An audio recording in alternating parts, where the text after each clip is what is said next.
Welcome to tutorial number 5 for this series.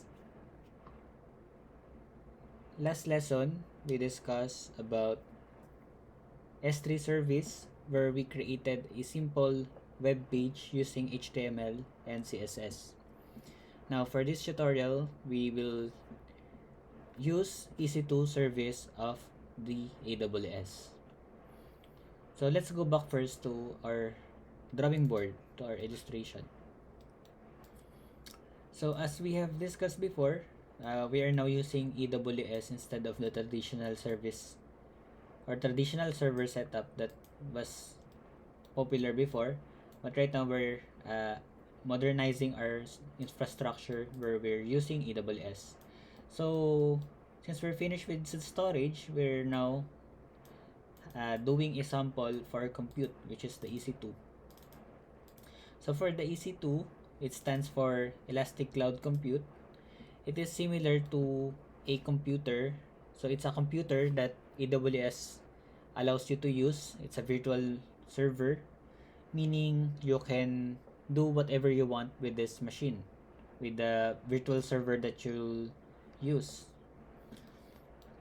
So you can use that to run your website, to create a database, a simple database, etc.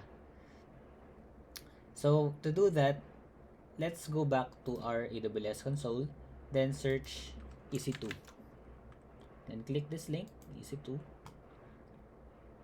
Then on the sidebar, click instances, then launch instances.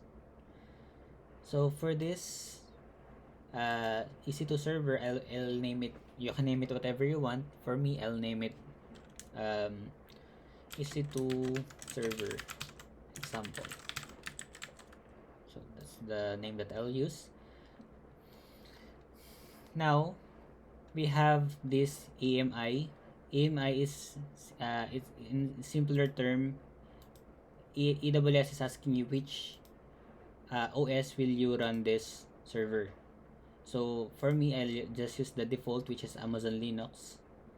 And for the image, yes, this is this one. Then for the instance type, so instance type is the specification of your server. So for free tier, you can choose the T2 micro. So this is a warning. Right now we're still on the free tier, which is for 12 months AWS won't charge you for anything that you use for their services as long as it is under free tier. But remember, if you choose a higher specs of a server with higher specs, you have to pay for that if it exceeded the free tier. So for example, you choose this one which is not under free tier. AWS might charge you with the server that you use. Remember, you inputted your credit card and debit card on during sign up, so they will debit your debit card if ever you exceeded the free tier. So be careful. Okay, so for now I'll choose the free tier version. Then for the key pair, just click create new key pair.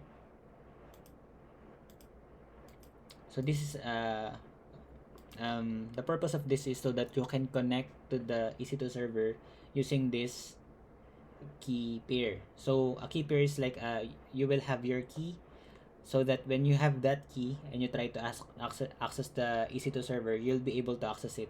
Without this, you won't be able to access the EC2 server. So I'll just name this EC2 server example pair, key pair. Then create key pair. Okay, so I downloaded it.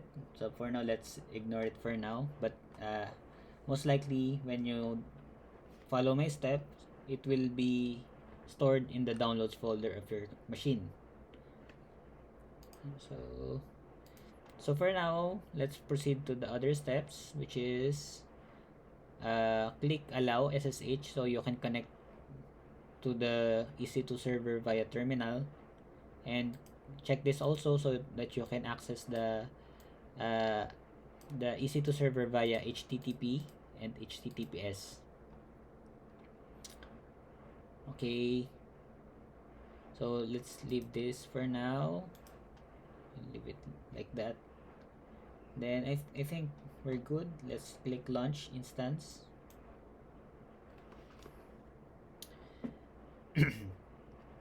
Then it will take some time to finish. Let's go back to the instances page. Then let's wait for it to finish. Click the refresh button. Eventually, you'll be able to access it. So right now the status is initializing. So that's all for this tutorial. I will For the next tutorial, I will connect to the EC2 server. Then we will deploy a simple web application on that server so that we can see how EC2 works. And we can also use this for our own personal projects or even on your work or workplace if you need to deploy a project using EC2. So that's all for now, and see you on the next tutorial. Bye.